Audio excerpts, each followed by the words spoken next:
আজকে পুকুরে চারা পোনা মাছ ধরা হলো।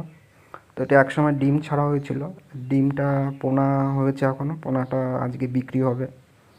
তো এই পোনাটা আবার চলে যাবে অন্য পুকুরে, অন্য পুকুরে এটা ছেড়ে যখন বড় হবে খাওয়ার উপযুক্ত হবে তখন ওখান থেকে আবার বিক্রি হবে। তো আজকে ছোটো ছোটো পোনাগুলো বিক্রি হচ্ছে।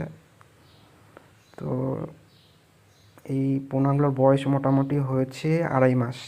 তো যতটা বড় হওয়ার দরকার ছিল ততটা বড় হয়নি, ছোট আছে, তো মাছটা অনেকটা ঘন আছে বলে অতটা বড় হয়নি।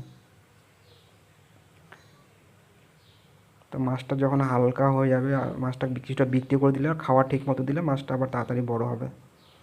তো এই হচ্ছে মাছ, দেখো কত মাছ এখানে। রুই আছে, কাতল আছে, মৃগেল আছে, কালবাউস আছে, এই 4 ধরনের মাছ এখানে রয়েছে।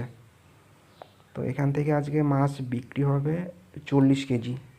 1 কেজি মাছ হচ্ছে 250 টাকা, 250 টাকা করে বিক্রি হচ্ছে। হিসেব মতো 300 টাকা বিক্রি হওয়া দরকার ছিল। 300 টাকা, এত ছোটো মাছ 300 টাকা বিক্রি করাও লস। 1 কেজিতে অনেক ওঠে। দেখো কত ছোটো মাছটা। তো মাছটা যখন অন্য পুকুরে যাবে খুব তাড়াতাড়ি মাছগুলো বড় হয়ে যাবে। 250 গ্রাম হতে যে ঠিকঠাক খাবার দেয়, 2 মাসে 250 গ্রাম 300 গ্রাম করে হয়ে যাবে। এই একটা বড় মাছ রয়েছে রুই মাছ, ওটা প্রায় এটা 4 কেজি কাছাকাছি হবে।